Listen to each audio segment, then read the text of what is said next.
A agricultura foi determinante para o surgimento das primeiras civilizações, o desenvolvimento do comércio e das cidades. E se lá no início da atividade agrícola o homem contava com métodos manuais para o plantio e colheita, hoje ele ganha uma aliada, a tecnologia. O constante avanço tecnológico no desenvolvimento de maquinários agrícolas tem gerado aumento na produtividade dos grãos e mudanças na mão de obra do campo. Hoje se colhe muito mais com menos pessoas diretamente envolvidas. E essas inovações partem tanto de empresas do ramo quanto das instituições de ensino e pesquisa. A Universidade de Passo Fundo é um exemplo disso. Na edição deste ano da Expo Direto Cotrijal, a UPF lançou um dispositivo de indicação de nível para implementos agrícolas. Esse é o assunto do Universidade Aberta dessa semana, que começa agora.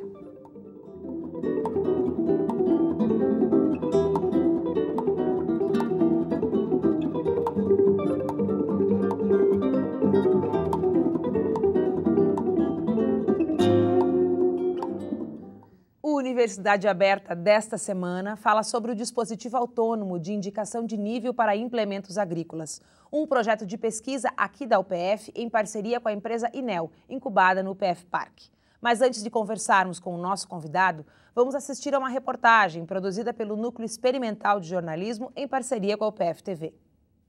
Quase 230 milhões de toneladas de grãos. Essa é a expectativa de resultados da safra 2016-2017. Para a soja, se espera um crescimento de mais de 15% na produção. Mas além de São Pedro ter colaborado com o clima, quais os outros motivos que levam o produtor rural a alcançar resultados positivos na hora da colheita? Para o professor de agronomia da Universidade de Passo Fundo, Geraldo Lamas, a tecnologia tem tudo a ver com os resultados positivos. Do ponto de vista tecnológico, desse avanço na capacidade de colheita por si só, nós temos uma série de benefícios. Dentre eles, a gente vê a lógica do tempo, não é? A capacidade de retirar efetivamente esse produto da lavoura do ponto de vista mais rápido, que eu tenho uma determinada umidade no grão, se ela chegar em um determinado valor, aquilo germina. Então eu perco do ponto de vista de produção por si só, eu perco do ponto de vista de qualidade industrial, isso não nos interessa. Mas nem sempre foi assim. Antes de ter a tecnologia como aliada, o produtor Jorge Pens lembra que ajudava o avô no plantio e na colheita, que eram manuais. Eu já participei um pouquinho na época do vô, que já era um sistema de trabalho mais difícil, era tudo com boi, plantado com o tec-tec aqui lá, colhido tudo a braçal. Depois o meu pai já pegou uma parte um pouquinho mais, que daí começou a entrar o trator, só que os tratores não eram grandes, eram tratores pequenos, não tinha muita força. Hoje, a rotina no campo mudou, e para melhor. Então observa a história, eu tenho lá atrás esse avanço da química, depois um avanço do ponto de vista de maquinário e conservação de solos. Aí eu passo para esse novo boom, e aí tem uns detalhes. Dentro desse cenário eu tenho alguns aspectos vinculados à genética, não é? Observo o quanto nós avançamos nesse sentido. As máquinas, insumos e novas técnicas colaboram para o crescimento saudável da planta e consequente produtividade. E a produção de antigamente seria o quê? 20 por 1, que eles diziam. Seria 20 sacos, um saco de planta, 20 sacos era colhido. O pessoal só falava 20 por 1, 25 por 1, 15 por 1. E a produção de hoje é por hectare. Hoje é 70 sacos por hectare, ano normal, até mais. Para Jorge, quando se trata de tecnologia, a palavra de ordem é investir. Em matéria para te produzir, tem que ser usado fungicida, tem que ser usado as tecnologias, tem que usar tratamento de semente, mas que tem que ser usado tecnologia, não tem nem dúvida, é a melhor coisa.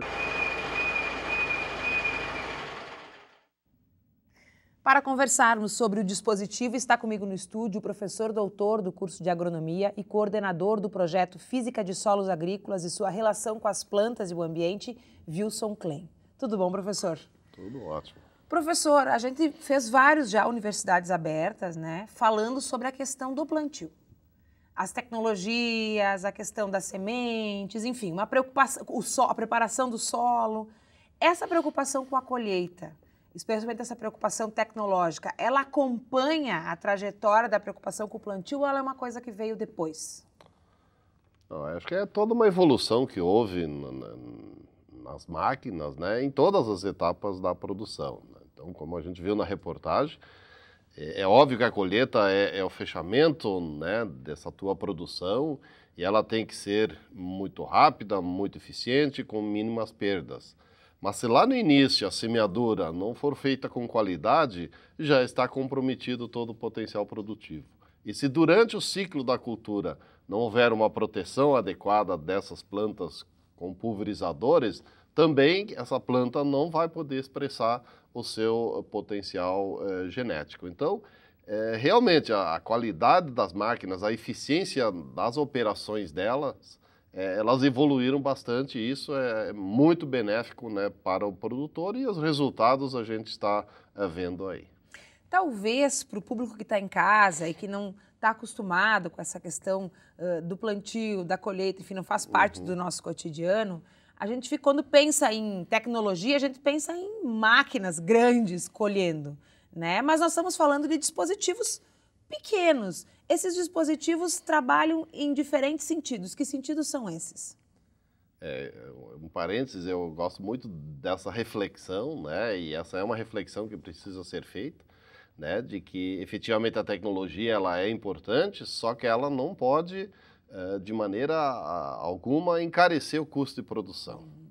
Então, porque daqui a pouco, porque tudo é tecnologia, nós vamos incorporando tecnologias, e qual é o resultado efetivo que isso está dando em termos de retorno econômico para o produtor?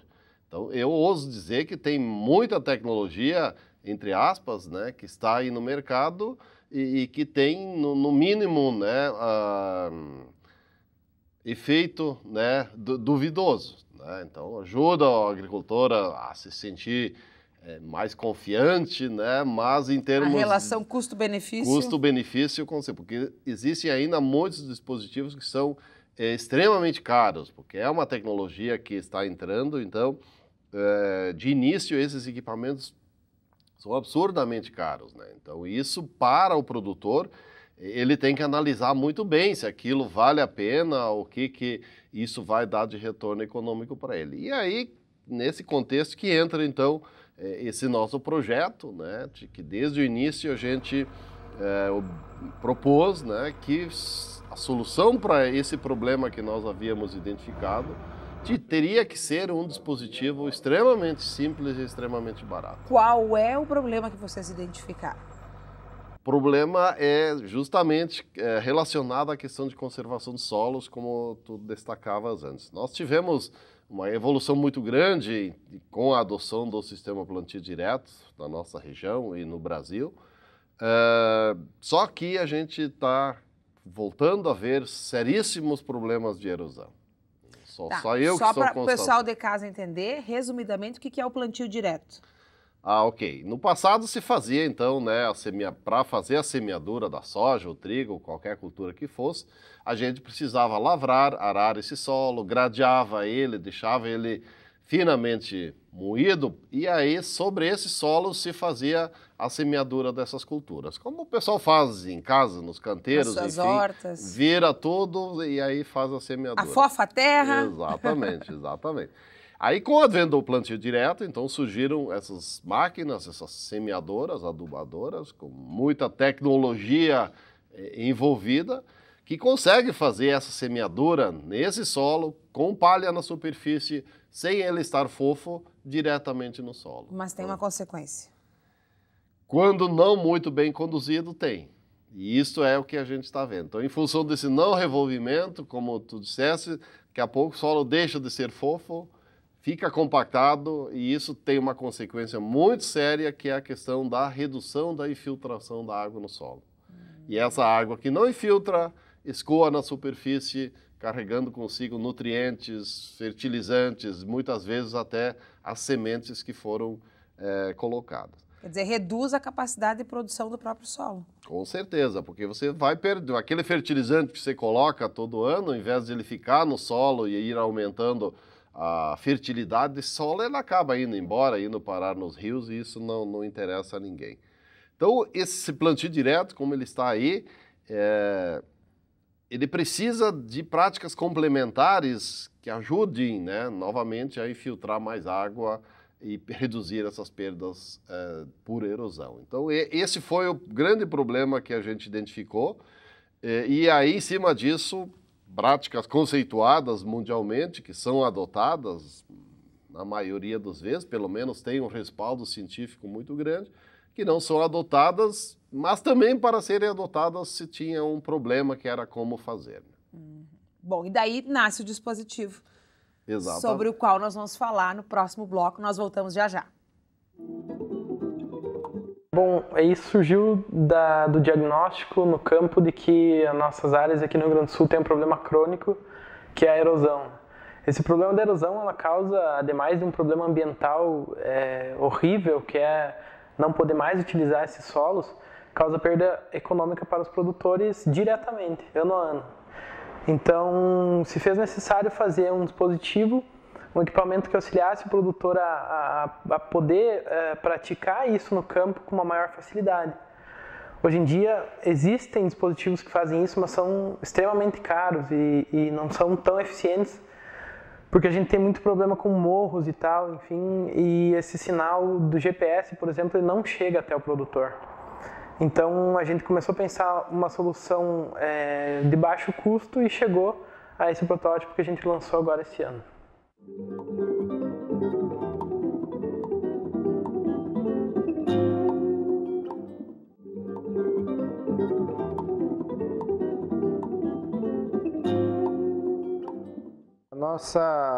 A nossa parceria surgiu de uma demanda que o professor Wilson já tinha, né, de algum tempo, e ele procurava parceiros para desenvolver essa ideia, né?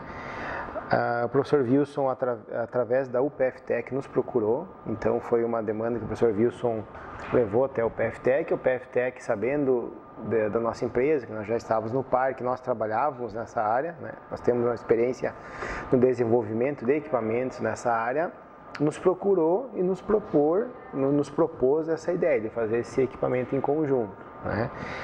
Nós sabendo do problema, que já é conhecido, da questão da conservação de água no solo, e com todo o embasamento técnico do professor Wilson, a gente conseguiu enxergar nesse desenvolvimento uma grande oportunidade, né?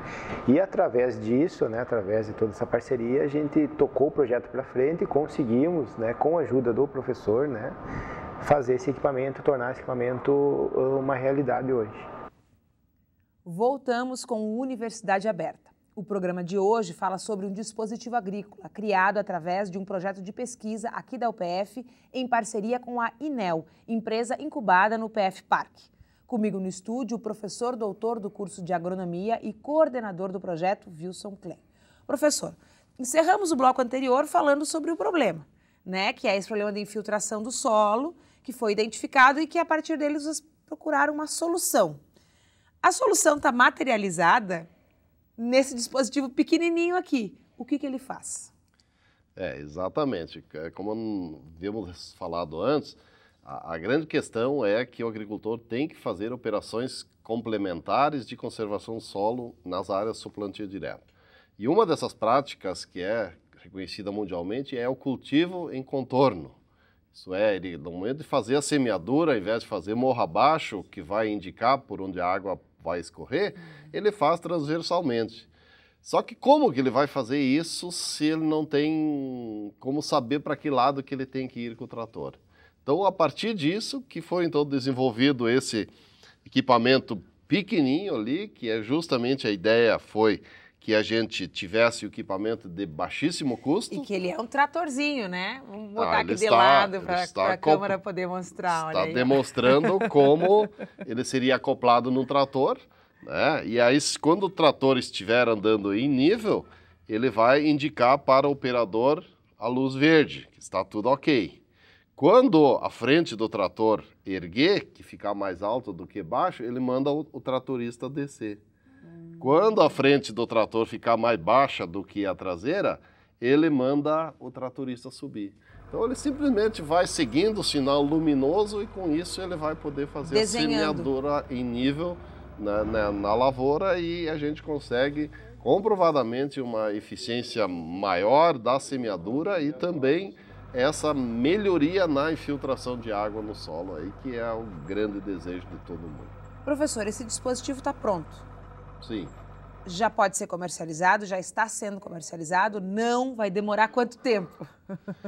Essa parte comercial, ela não é obviamente conosco. Isso aqui então está com uma patente depositada, né, em cotitularidade com a Fundação Universidade Passo Fundo, com a Enel. Então essas duas empresas, essas duas instituições estão negociando. Provavelmente a Enel mesmo vai fazer a comercialização disso. Mas não tem um prazo. A gente sabe que eles já estão fabricando um grande lote piloto aí para largar, então logo a gente sabe de muita gente interessada que quer o dispositivo para ontem, né, porque quer realmente avaliá-lo, né, e passar a utilizá-lo. Então eu tenho certeza que em breve a gente terá isso aí à disposição de todo mundo. Isso é resultado de quanto tempo de pesquisa, professor? A história é interessante porque essa ideia vem de pelo menos 2 anos. E a gente, junto com esse meu aluno bolsista, tínhamos a ideia, procuramos engenheiros, né, e o pessoal se interessava, iam até uma certa altura no projeto, depois desistiam e a gente não conseguiu avançar nesse projeto. Até que a gente procurou o PFTech e ela, por meio dela, então, ela nos encaminhou para essa empresa, incubada no Parque Tecnológico. E a partir daí foi bem interessante, porque eles assumiram a ideia, né? E entre a reunião que nós tivemos e a concretização do protótipo foram cerca de 3 meses. Muito a rápido. partir do protótipo, a gente fez vários testes a campo, definindo sensibilidade, o que tinha que mudar ou não, e eles foram aprimorando isso. A gente chegar aí em 6 meses, a gente tinha um produto final na mão aí.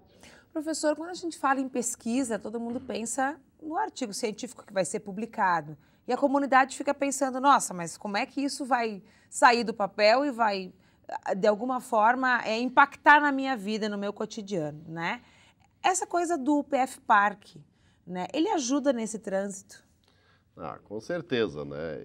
Essa foi talvez a grande alegria nossa, né? De a gente ver um produto final dessa forma, né? Porque realmente nós pesquisadores também somos demasiado cobrados, né, na questão da produção científica. Tem que escrever artigo, tantos artigos por ano, a CAPES nos cobra, e artigo, e quando a gente vê esse artigo fica numa prateleira, numa internet e não é um produto final.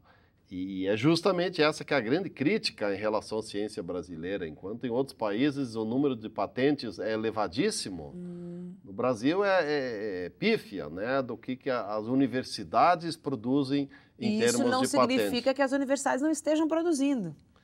Talvez os processos é que estejam... Também, ou porque não tem esses institutos, ou que nem o PF Park, dando esse suporte. Então, toda a patente, né, foi ela que encaminhou, e isso, sem dúvida, e essa patente só saiu por causa do PF Park, porque no passado nós já tivemos outros equipamentos desenvolvidos, né, e nós desistimos de fazer qualquer tipo de patente, porque era um absurdo, né, o valor que tinha que ser pago, porque a gente não conhecia os trâmites, né? Então, esse produto final, com o PFTech e essa PF Park dentro da universidade, eu tenho certeza aí que muita coisa nova vai surgir nos próximos anos.